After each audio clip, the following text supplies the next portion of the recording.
My name is Ethan. I'm 42 years old, and after 2 decades of grinding, I run my own software development company. A few months ago, I was sitting in a stuffy attorney's office, the air thick with the smell of old paper and cheap coffee, listening to my father's will being read. He left our entire family home, the house where every single one of my childhood memories was made, to my younger sister, Chloe. And to me, his eldest, his only son? He left a dusty box of old tools and a handwritten note. Before I tell you how that single, insulting gesture finally gave me the strength to blow up a lifetime of toxic family dynamics, let me know where you're watching from, hit that like button, and subscribe if you've ever felt like the invisible child in your own family. It all started long before any lawyers were involved. It started with a bicycle. I was 10, and for my birthday, I got a second-hand Raleigh, painted a dull, chipped blue. I was grateful for it, truly. But 2 months later, for Chloe's 8th birthday, a brand new, gleaming pink Schwinn with tassels on the handlebars and a white wicker basket appeared on the lawn. When I quietly asked my mom why Chloe got a new one, she just patted my head and said, "Honey, your sister is more delicate. You're strong, you can handle a bike." With a bit of history that became the theme of my life, I was strong, so I could handle less. I could be given less, expected to do more, and my achievements were simply expected.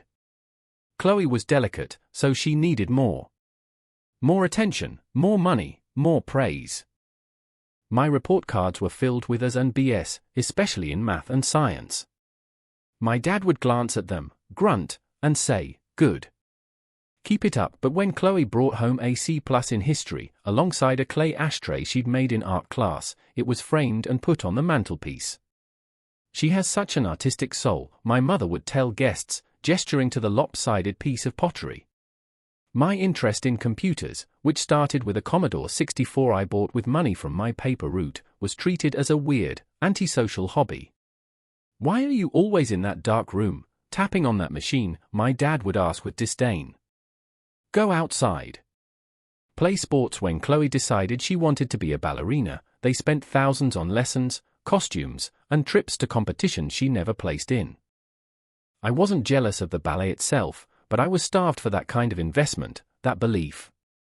When it came time for college, the difference was stark. I wanted to study computer science. "That's a fad," my father declared. "There's no real future in it. You should be a doctor or a lawyer. Something respectable." They offered to help pay for my tuition, but only if I enrolled in a pre-med program. I refused. So, I took out loans. I worked 3 jobs, stocking shelves at a grocery store, delivering pizzas, and coding simple websites for local businesses for $50 a pop. I lived on instant noodles and the sheer, stubborn belief that I was on the right path. Chloe, on the other hand, declared she wanted to major in art history. My parents were ecstatic. "She has such a refined eye for culture," my mother gushed. They paid for everything: her tuition at a private liberal arts college, her dorm fees, her meal plan, and a semester abroad in Florence where she apparently found herself. I saw the photos on social media: Chloe sipping wine in Tuscany, Chloe posing in front of the Uffizi Gallery, Chloe buying a ridiculously expensive leather jacket. Meanwhile, I was debugging code at 3 in the morning in my showbox dorm room, fueled by cheap coffee, just praying my financial aid wouldn't fall through. After graduation, the disparity only grew. I moved into a tiny, run-down apartment with a roommate and poured every spare cent and every waking hour into building my own software business. The early years were brutal.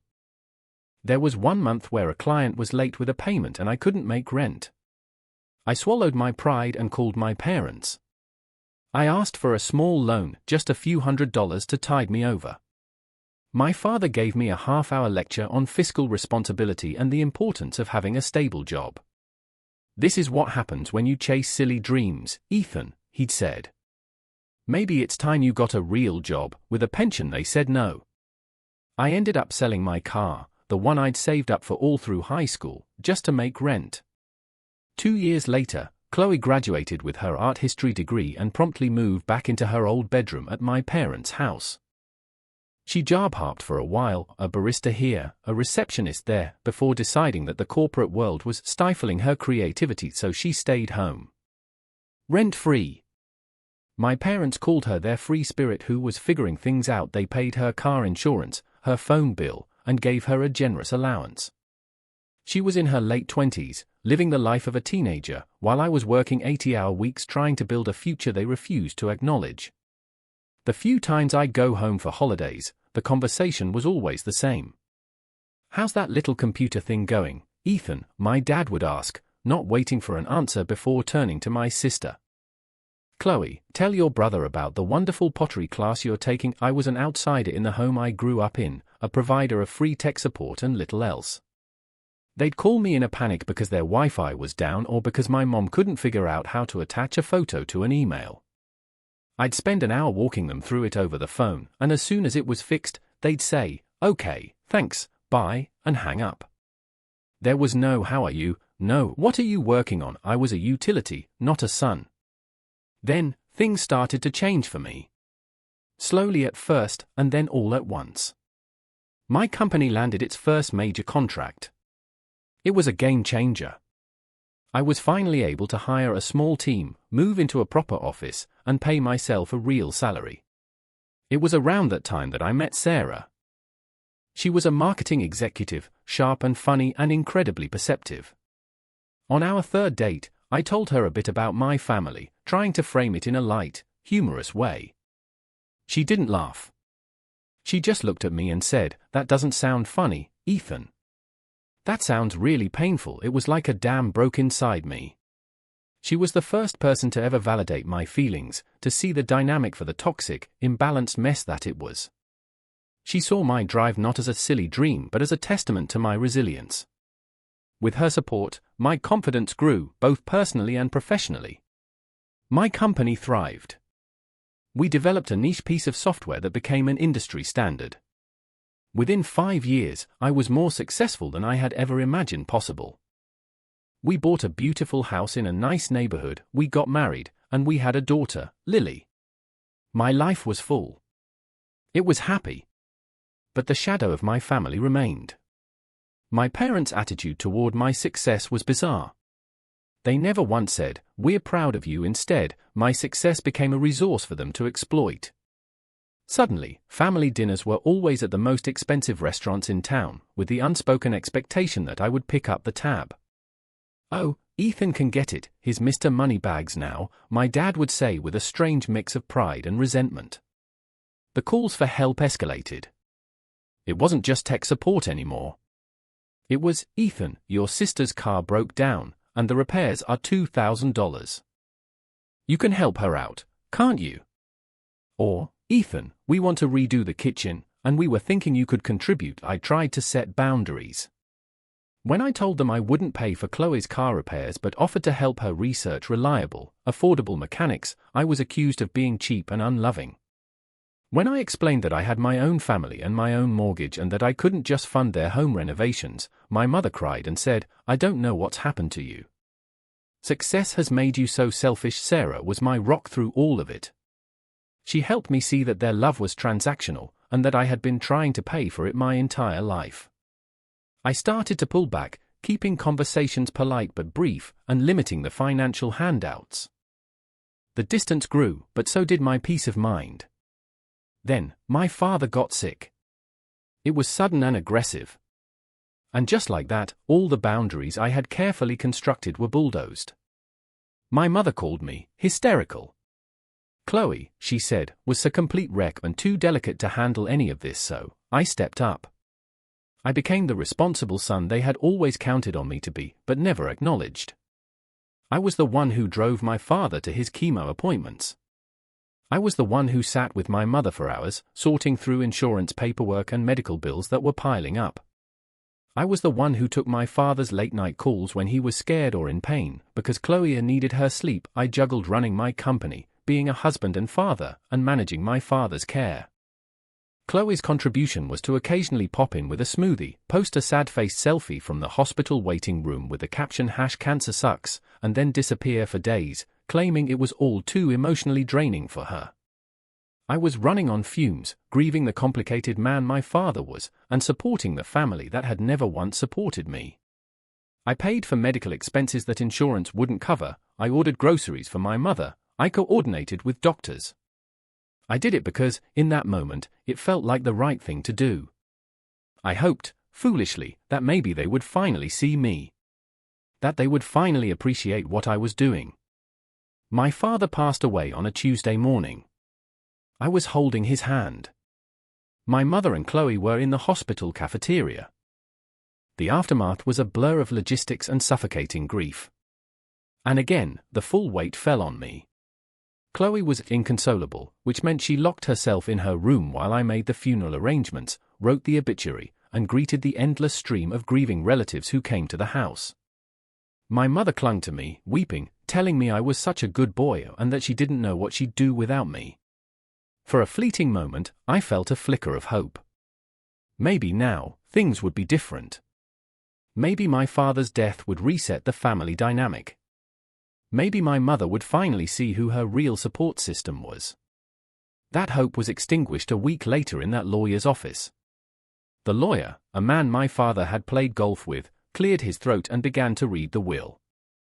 It was mostly standard legal language, but then he got to the main assets. To my beloved daughter, Chloe, he read, I bequeath my full ownership of the property located at 123 Maple Street, including the house and all its contents. I felt the air leave my lungs. Sarah, who had insisted on coming with me, squeezed my hand under the table. I could see Chloe out of the corner of my eye, a small, triumphant smirk on her face. Then came my turn. And to my son, Ethan, the lawyer continued, his voice devoid of emotion, I bequeath my collection of workshop tools, and this letter. He slid a sealed envelope across the polished mahogany table. I stared at the envelope, my name written in my father's shaky cursive. My hands were trembling as I opened it. The note inside was short. It said, Ethan, you were always the strong one. You always knew how to make your own way in the world. I knew you'd be fine. Love, Dad. It was meant to be a compliment, a justification. But it felt like a slap in the face. It was the final, posthumous affirmation of my entire life's narrative. I was strong, so I deserved nothing. I didn't need support, so I wasn't given it. I looked up. My mother was dabbing her eyes with a tissue. It's what your father wanted, dear, she said softly, as if that explained everything. You have so much already. You have your big house, your company. Chloe, she needs this. She needs the securities. Chloe finally spoke, her voice laced with a sickly sweet pity. He's right, Ethan. I need a place to live. You don't. It's simple. The word hung in the air. Decades of neglect, of being overlooked and undervalued, of working myself to the bone while she was coddled and enabled, and it was all simple. I stood up, the chair scraping loudly against the floor. Sarah stood with me. I didn't say a word. I just looked at my mother, at my sister, and then I walked out of that office, leaving the box of tools and the letter on the table. That evening, the real confrontation happened. My mother and Chloe came over to my house, unannounced. They said they wanted to talk things through. What they really wanted was to manage my reaction, to smooth things over so the family unit, with me as the designated ATM and handyman, could continue undisturbed. They sat on my expensive sofa, in the living room of the house I had paid for with my own hard work, and they started in on me. Ethan, you're overreacting, my mother began. Your father loved you very much. That note proved it. He was proud that you were so independent. I finally snapped. Independent? I said, my voice dangerously calm. I wasn't independent, Mom. I was abandoned. I had to be independent because you and Dad gave me no other choice. I laid it all out. The bike. The college tuition. The refusal for a small loan when I was about to be evicted, while you were paying for Chloe's pottery classes. I reminded them of every time they dismissed my career, every holiday where I was ignored, every phone call that was only about what they needed from me. I ended with the funeral. I planned his entire funeral while you, I said, looking at Chloe, were taking naps because you were drained. I held his hand when he died while you were getting coffee. And after all that, he gave you the house and gave me a box of junk and a note telling me I'm on my own. The one thing I've known my entire life. Their reaction was textbook. My mother started to cry, accusing me of being cruel and rewriting history. We always supported you, she sobbed. We just wanted you to have a stable career. Chloe, however, got angry. Her sense of entitlement was so deeply ingrained, she couldn't even fathom my perspective. Oh, here we go. Poor Ethan, she sneered. You're just jealous. You have all this money and you're still jealous of me. Maybe Dad finally gave the house to the child who actually stuck around and loved him, instead of the one who was obsessed with work. That was it. That was the line that severed the last thread of obligation I felt. The idea that she, who had lived off him her entire adult life, was the one who had truly loved him was so absurd, so profoundly insulting, that something inside me hardened into steel. Get out, I said quietly. Get out of my house. They were stunned into silence. They left, sputtering about my disrespect and ingratitude. As Sarah held me that night, I didn't feel anger anymore. I felt a strange, cold clarity. The war was over. I had lost. But maybe, just maybe, I had also been set free. A week later, I found out the truth. My father's pension had died with him, and they had taken out a second mortgage on the house years ago to fund Chloe's lifestyle. The house, while valuable, came with a hefty monthly payment they had no way of making. The first panicked call came from my mother 2 weeks after the will reading. Ethan, we got a letter from the bank, she said, her voice trembling. It's about the mortgage. I don't understand all these numbers. I knew exactly what the numbers meant. I asked her what their plan was. There was a long silence. Well, she said, her voice shifting from panic to expectant, you're his son. It's your duty to take care of this. We'll just forward the bills to you. I felt a grim smile touch my lips. Of course. That was the plan all along. The will wasn't about giving Chloe security, it was about chaining me to their responsibilities forever. They give her the asset, and I get stuck with the debt. It was the most brilliantly toxic family maneuver I had ever seen. No, I said. The word was small, but it felt like a tectonic shift. No, Mom.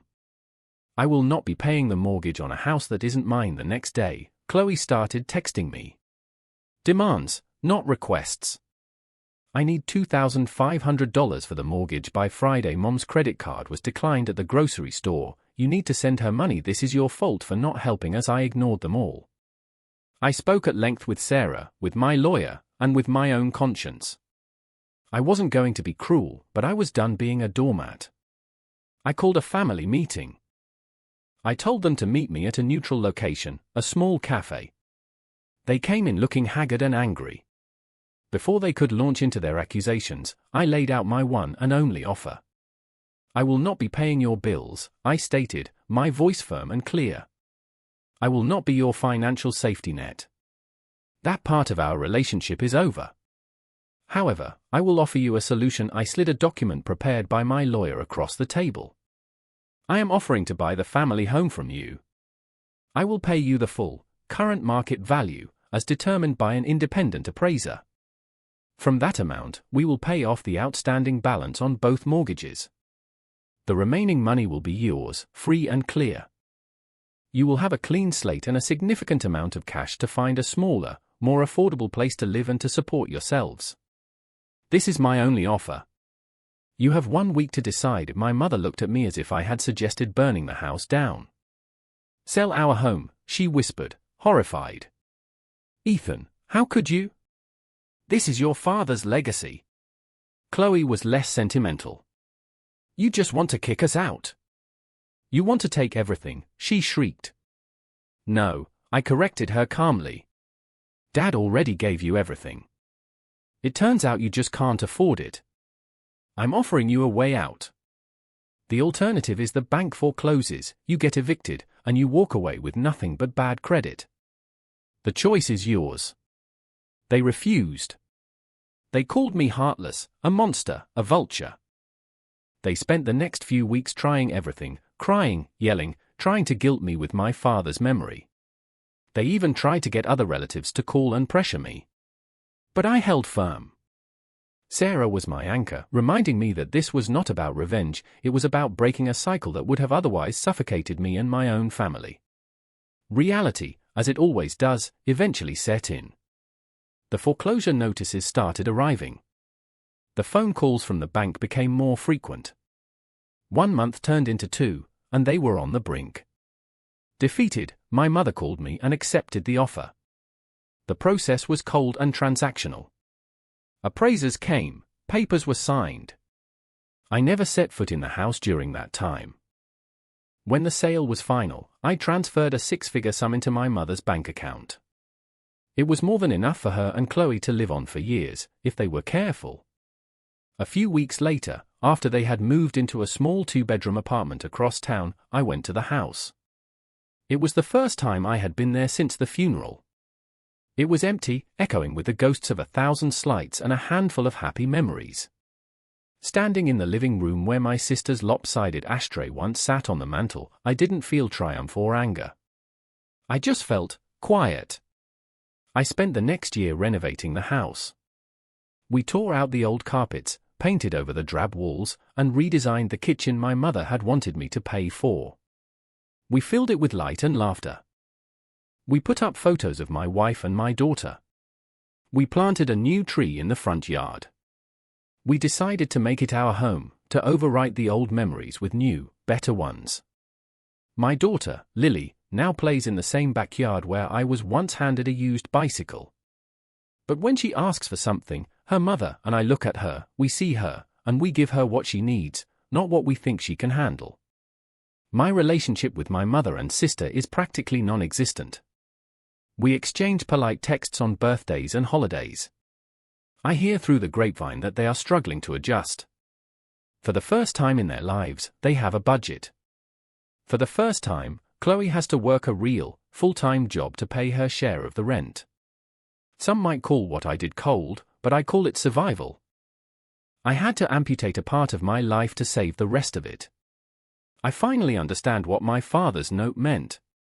I didn't know how to make my own way. I had to. And in the end, I made my way to a life of peace, a life of my own choosing, free from the weight of their expectations. So I have to ask you, have you ever had to make a hard choice to protect your own peace? Let me know your story in the comments below. And as always, thanks for watching.